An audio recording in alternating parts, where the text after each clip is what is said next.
Friends, unit 1 का second topic है विश्वास और सत्य। छोटा सा टॉपिक है, फटाफट करेंगे। पेपर 1 ज्ञान और पाठ्यक्रम। विश्वास ज्ञान का ही रूप है। अपने अनुभवों यानी एक्सपीरियंस और चिंता के आधार पर जो निश्चित विश्वास बन जाते हैं उन्हें ज्ञान कहा जाता है। अर्थात विश्वास ज्ञान में रूपांतरित होता है, लेकिन विश्वास को ज्ञान में बदलने के लिए यह ज़रूरी है कि उसकी सत्यता का प्रमाण हो। इसी प्रकार हम सत्य को भी पढ़ेंगे। सत्य क्या है? सत्य की जो विशेषताएं दी गई हैं विभिन्न विद्वानों ने, जो उनके परिभाषाएं दी हैं उनको पढ़ेंगे। और ये बहुत इम्पॉर्टेंट है क्योंकि इन्हीं में से MCQs आएंगे। आपको पूछ लेगा कोई मत देकर कि ये किस विद्वान ने कहा था। तो ये वीडियो पूरा एंड तक देखिए जिससे आपको बहुत हेल्प हो सके, ठीक है। यदि आपने मेरा चैनल अभी तक सब्सक्राइब नहीं किया तो सब्सक्राइब कर लें प्लीज़।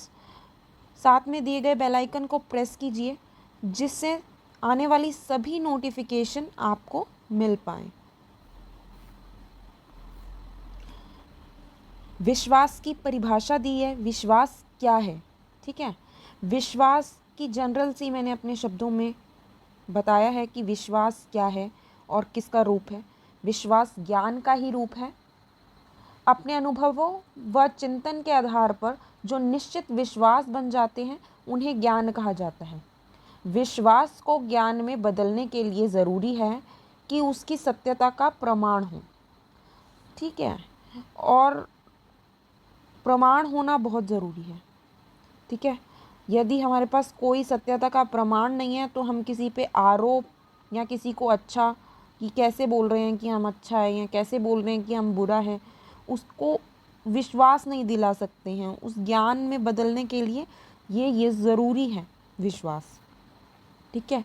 फिर विश्वास की परिभाषा विभिन्न विद्वानों के अनुसार, ये दो विद्वान हैं एड बुजेल और रसेल, दोनों ने ही ज्ञान विश्वास की जो परिभाषा दी है उनको देख लेते हैं एक बार।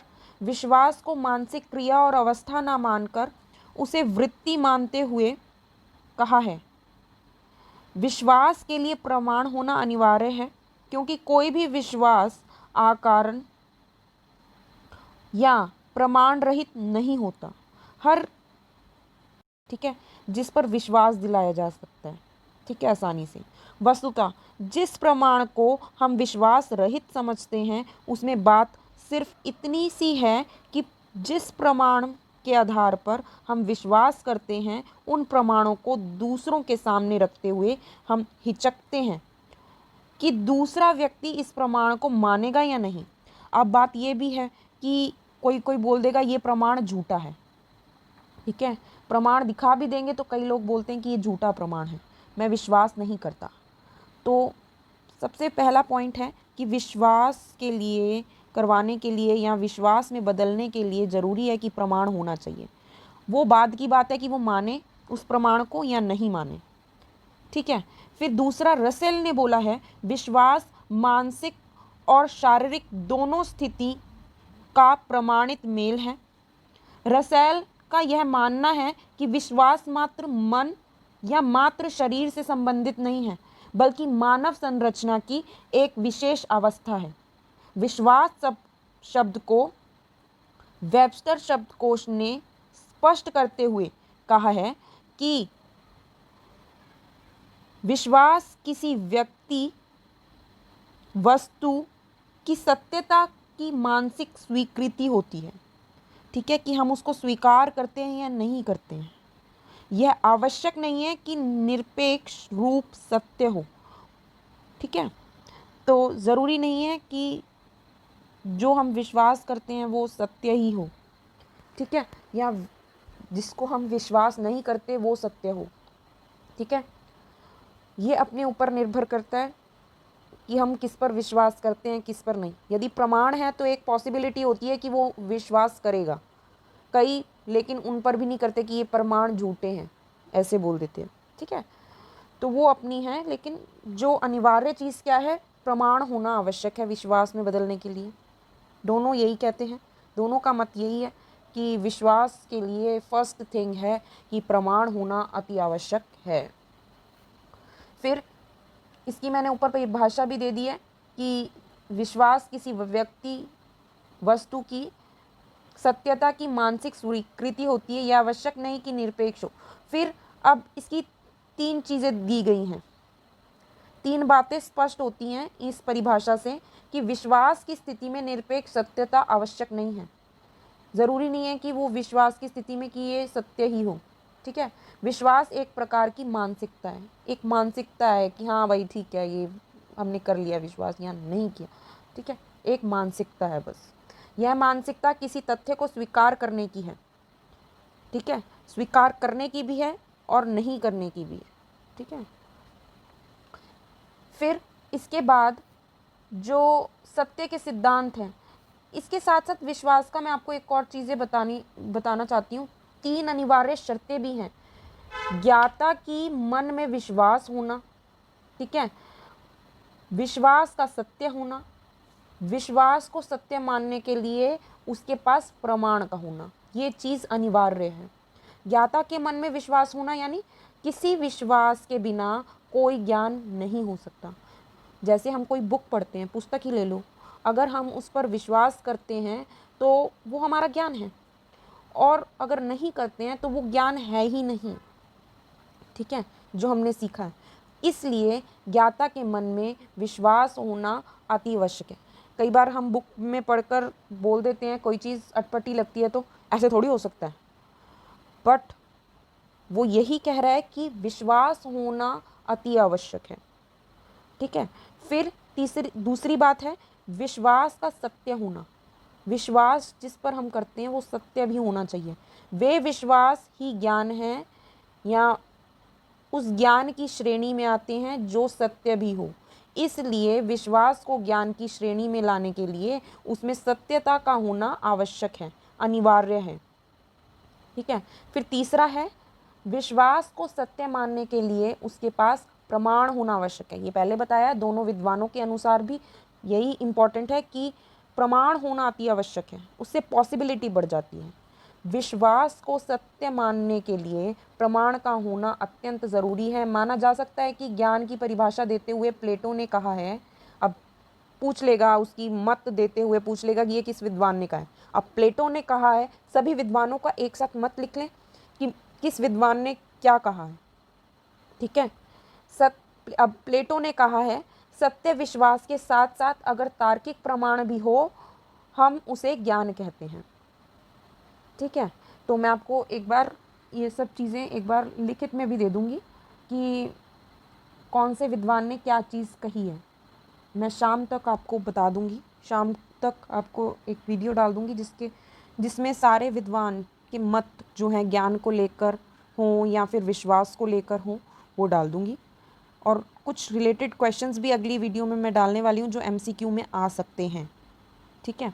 और वो सीटेट के लिए भी बहुत इम्पॉर्टेंट है और बीएड में जो MCQ का एग्ज़ाम होने वाला है उसके लिए भी बहुत इम्पॉर्टेंट है, ठीक है। यदि आपने अभी तक मेरा चैनल सब्सक्राइब नहीं किया है तो प्लीज़ सब्सक्राइब कर लें ताकि आपको टाइम पर मेरी वीडियोस जो हैं मिल सकें, कोई वीडियो छूट ना जाए जिससे आपको प्रॉब्लम हो कि आप MCQ ना कर पाएँ, क्योंकि मैं सारा कोर्स कंप्लीट कराने वाली हूँ, एक भी टॉपिक छोड़ने नहीं वाली हूँ। तो आप बजाय कि इतनी मोटी बुक इतने कम समय में पढ़ें, तो आप शॉर्ट में ये 5-10 मिनट की वीडियो होती है, ज़्यादा से ज़्यादा 20 मिनट की होती है, तो आप देख सकते हैं।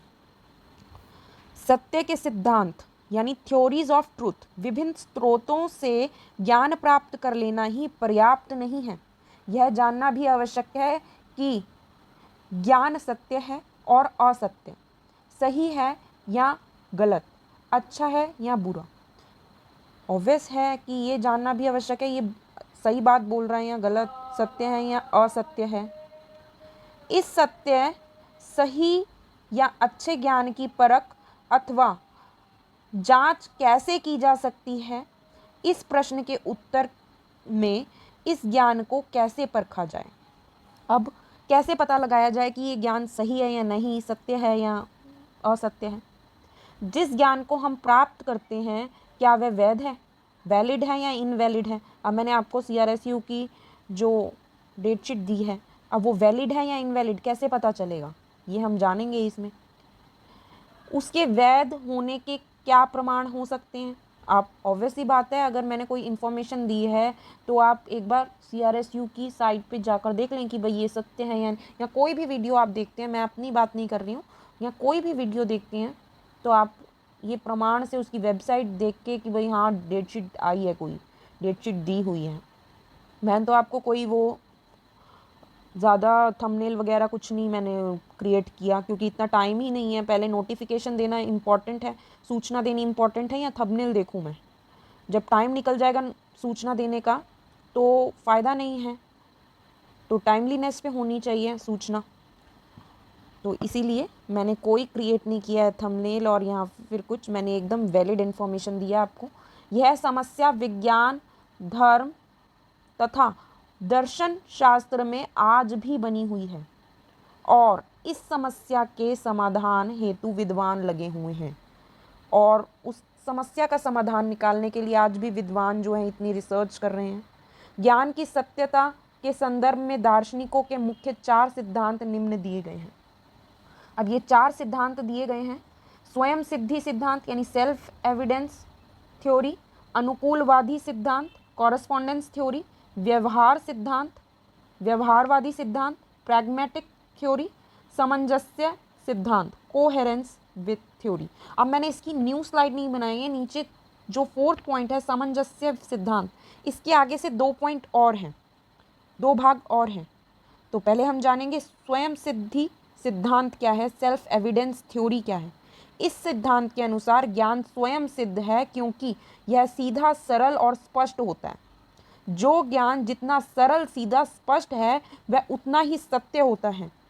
यदि आपको कोई YouTube पे वीडियो या फिर कोई चीज़ आपको बिल्कुल सरल मायने में बताई जाती है, एकदम सीधे सीधे, तो इसका मतलब वो स्पष्ट है एकदम। इन गुणों के होने से सत्यता शीघ्र दिखलाई जाती है और वो सत्य भी लगती है, और सत्य शीघ्र आपको पता चल जाती है कि हाँ भाई ये सच है। उदाहरण के लिए गणित, विशेषकर रेखागणित यानी ज्योमेट्री की स्वयं सिद्ध मान्यताओं को किसी प्रमाण की आवश्यकता नहीं होती। सही बात है, ज्योमेट्री के किसी भी या फिर गणित को किसी भी प्रमाण की ज़रूरत नहीं होती। उसमें 2 + 2 4 ही होता है, 4 + 4 8 ही होता है, ठीक है। उसको किसी चीज़ की प्रमाण की ज़रूरत नहीं होती। इस सिद्धांत के मुख्य प्रवर्तक देकार्ते और लॉके हैं। तो अब स्वयं सिद्ध सिद्धांत के जो प्रमुख प्रवर्तक हैं कौन कौन हैं? देकार्ते और लॉक। ये इम्पॉर्टेंट है, मैं आपको MCQ में बताने वाली हूँ। वैसे तो MCQ मैंने डाल दूंगी नेक्स्ट वीडियो में, बट आप ये साथ के साथ, अगर आपके पास लक्ष्मी पब्लिकेशन की बुक है तो आप इसको अंडरलाइन भी कर लें, पेज नंबर 25 पे है ये। प्रवर्तक देकार्ते और लॉके हैं, ठीक है। किसके, कौन से सिद्धांत के? सेल्फ एविडेंस थ्योरी के। देकार्ते ने बौद्धिक अनुभवों की स्पष्टता और लॉके ने इंद्रियजन्य अनुभव की सरल प्रत्ययों यानी सिंपल आइडियाज की स्पष्टता पर विशेष बल दिया है और उन्हें सत्य ठहराया है, ठीक है। जो देकार्ते हैं उन्होंने अपने एक्सपीरियंस से ये बताया कि जो सरल सीधी बात होती है वो स्पष्ट होती है, और लॉके ने अपने इंद्रिय अनुभव से ये बताया कि जो सीधी सीधी बात की जाती है और जो सिंपल आइडियाज़ होते हैं स्पष्ट रूप से, उनको सत्य माना गया है, ठीक है, वो सत्य होते हैं। फिर सेकंड है अनुकूलवादी सिद्धांत कॉरस्पॉन्डेंस थ्योरी क्या है? इस सिद्धांत के अनुसार सत्य, ज्ञान अथवा निर्णय वह है जो वास्तविक वस्तु के अनुकूल है, जो रियल है, रियलिटी में, ये नहीं किताबी बातें नहीं, जो रियल है लाइफ में, जो प्रयोग की जा सकती है। सत्य तथ्य पर आधारित है। तथ्यों का सत्य और असत्य कितना गलत है, क्योंकि तथ्य जो जैसे हैं वैसे ही रहेंगे, फैक्ट्स को कोई बदल नहीं सकता। लॉक ने इस सिद्धांत को समर्थन किया है, इस सिद्धांत को भी समर्थन किया लॉक ने। वे सत्य हैं और यदि वे प्रतिकूल हैं तो सत्य नहीं है। दूसरे शब्दों में तथ्यों की अनुकूलता की सत्यता की परीक्षा है। उदाहरण के लिए एक अधिकारी उदाहरण दिया है एक अधिकारी अपने कर्मचारी को कहता है कि कुछ गुप्त दस्तावेज इन संस्था के बैंक के लॉकर में पड़े हैं। इस कथन की परीक्षा करने के लिए हमें तथ्यों का निरीक्षण करना पड़ेगा, मतलब कि देखना पड़ेगा, जांचना पड़ेगा, ठीक है। और इस जांच में यदि यह सिद्ध हुआ कि संस्था के गुप्त दस्तावेज जो है बैंक के लॉकर में है, तो उसका कथन सत्य है, नहीं तो असत्य है, क्योंकि वह तथ्य के प्रतिकूल है, ठीक है। सत्य की इस परीक्षा हेतु तथ्यों को स्वतंत्र और वास्तविक मानना पड़ेगा, और यह भी देखना होगा कि अनुभव या परीक्षण माध्यम से सत्यापन किया जा सकता है या नहीं। यथार्थवादी अनुकूलता के सिद्धांत के आधार पर सत्य की परख करते हैं, ठीक है। ये सत्य की परख करते हैं अनुकूलवादी। जैसे कि आपको एक एग्जाम्पल दिया कि एक अधिकारी ने बोला कि गुप्त दस्तावेज जो हैं वो बैंक के लॉकर में पड़े हैं, तो अब इसका सत्य जानने के लिए निरीक्षण करना पड़ेगा, बैंक के लॉकर में जाकर देखना पड़ेगा कि वहाँ पर है या नहीं है। तो ये जो सत्य को परखने के लिए जो निरीक्षण होता है उसको कहते हैं अनुकूलवादी सिद्धांत, ठीक है। फिर आता है व्यवहारवादी सिद्धांत। व्यवहारवादी सिद्धांत में क्या होता है, प्रैग्मेटिक थ्योरी में क्या होता है, व्यवहारवादियों के अनुसार सत्य ज्ञान वह है जो व्यवहार में उपयोगी हो, जिसका हम लाइफ में एक्सपीरियंस करते हैं। व्यवहार जो हमारा बिहेवियर है उसमें सत्यता हो। सत्यता ज्ञान की परीक्षा उसकी उपयोगिता में है। जब मनुष्य के व्यवहार द्वारा, निरीक्षण परीक्षण द्वारा या फिर किसी निर्णय या ज्ञान को परख लिया जाता है, तब ही वह सत्य निर्णय का ज्ञान कहा जाता है। बिना परीक्षण के किसी निर्णय को सत्य निर्णय नहीं कहा जा सकता। जैसे कि अनुकूलवादी सिद्धांत में एग्जाम्पल में हुआ, वैसे ही व्यवहारवादी सिद्धांत बहुत सिमिलर है। अब इसका एग्जाम्पल देती हूँ मैं। किसी मकान के कोने में वास्तव में रस्सी है या सांप है, ज़मीनी दरार है और तेल की धार है। इस बात का निर्णय उस कोने में जाकर चतुराई से उस वस्तु को टटोलने से ही होगा, है ना। अब हमें दूर से एक रस्सी दिखी या सांप दिखा, अब उसका सत्य कैसे पता चलेगा? जब हम उसके पास जाएंगे, अपनी आँखों से देखेंगे स्वयं कि ये सांप है या रस्सी है, ठीक है। इस बात का ज्ञान व्यवहारिक अनुभव यानी प्रैक्टिकल एक्सपीरियंस से ही होगा। किसी दृश्य की क्षितिज पर जो मृग तृष्णा का जल दिखाई दे रहा है, वह वास्तव में चमकती हुई रेत है, ठीक है। एक बार मैंने इंडियाज़ गॉट टैलेंट में वो रेत की जो है वो पिक्चर बनाते हैं, वो देखी, तो बिल्कुल लगा ही नहीं कि वो रेत से बनाई हुई है।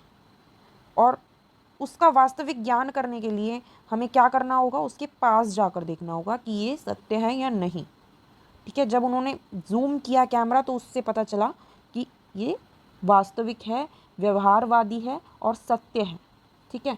फिर आगे आता है सामंजस्यवादी सिद्धांत यानी कोहेरेंस थ्योरी।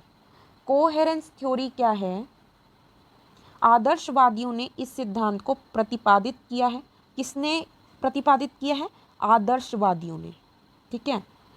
इस सिद्धांत के अनुसार विचार या ज्ञान के सत्य होने की कसौटी विचार जगत में सामंजस्य होना है।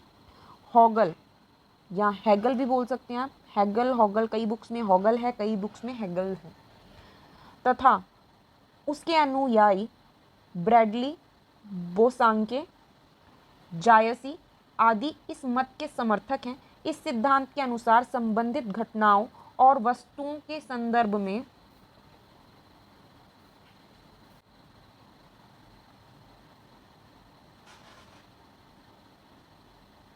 देखने से हमें ज्ञान का सही स्वरूप मालूम हो सकता है।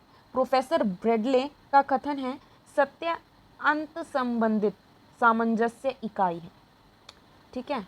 तो इस प्रकार से ये जो चारों सिद्धांत हैं बहुत सिमिलर हैं, सब में एक ही बात कही गई है। अब सामंजस्य सिद्धांत के दो आगे से और सिद्धांत हैं, तथ्यात्मक से सामंजस्य और तार्किक सामंजस्य। ठीक है, इसमें क्या है, तथ्यात्मक सामंजस्य को फैक्चुअल कोहेरेंस भी बोलते हैं। इसमें किसी तथ्य की जो परीक्षा है अन्य ज्ञात तथ्य से सामंजस्य के आधार पर की जा सकती है। जो दूसरे तथ्य हैं उनके आधार पर भी की जा सकती है, जाना जा सकता है कि सत्य है या नहीं। ठीक है, तार्किक सामंजस्य, लॉजिकल कोहेरेंस। लॉजिकल कोहेरेंस क्या है, इसमें उपस्थित विचार जो हैं निर्णय के अर्थ की तार्किक परीक्षा की जाती है, अर्थात यह देखा जाता है कि वह कहाँ तक तर्कयुक्त है। ज्ञान की सत्यता को परखने का मापदंड इस सिद्धांत के अनुसार इस प्रकार है, वह यह कि क्या एक निर्णय दूसरे निर्णय के अनुकूल है जिनको हम सत्य मानते हैं। दूसरे शब्दों में कहा जाए तो यदि उनमें परस्पर संगति यानी कंसिस्टेंसी है तो वे सत्य हैं, और यदि कथनों में संगति की कमी है तो उनमें विरोधाभास कंट्राडिक्शन है। ठीक है, इसका अर्थ यह है कि प्रत्येक समय पर मनुष्य या मानवता के सम्मुख एक सत्यता की प्रणाली है जिसमें वे सारे विश्वास और विचार विद्यमान रहते हैं जिनको वे सत्य मान चुके होते हैं। परखने की ज़रूरत है और उसका परीक्षण मापदंड यह है कि यदि यह उस सत्य की प्रणाली के अनुसार हैं तो वह सत्य हैं। ठीक है, जैसे कि हम जब किसी बैंक में खाता खुलवाते हैं तो हम आधार कार्ड का प्रयोग करते हैं या फिर अपने मकान के कागज़ों का प्रयोग करते हैं, बिल वगैरह देते हैं, उनको अपना कोई प्रमाण पत्र देते हैं। ठीक है, तो एक प्रमाण दिया और दूसरे तथ्यों पर वो आधारित होता है, उसको कहते हैं हम फैक्चुअल कोहेरेंस। ठीक है, जब हम दूसरा प्रमाण देते हैं कोई, ठीक है, तो उसी से मिलता जुलता है तार्किक सामंजस्य। तार्किक सामंजस्य क्या है कि हमारे पास प्रूफ है, उसका तर्क है कि जो आधार कार्ड है या फिर वोटर आईडी कार्ड है उसका तर्क है कि हम इस देश के नागरिक हैं, रीज़न है ना, लॉजिकल। तो वो चीज़ लॉजिकल कोहेरेंस में आ जाती है। फिर आगे चलते हैं। Thanks for watching video. I hope ये वीडियो आपको बहुत यूज़फुल लगा होगा, और नेक्स्ट वीडियो में मैं इसके MCQs या फिर एक वीडियो और आएगा, फिर उसके बाद में MCQs यूनिट 1 पूरी हमारी कंप्लीट हो जाएगी। तो यूनिट 1 के MCQs डाल दूँगी जो और उससे रिलेटेड आपको बता दूँगी कि कैसे कैसे क्वेश्चंस आ सकते हैं। ज़्यादा मैंने क्वेश्चन नहीं बनाए हैं, लेकिन आपको साथ ही साथ मैं बता दूँगी इस प्रकार से और कैसे क्वेश्चंस आ सकते हैं। ठीक है, thanks for watching video. Please do subscribe and share with your friends.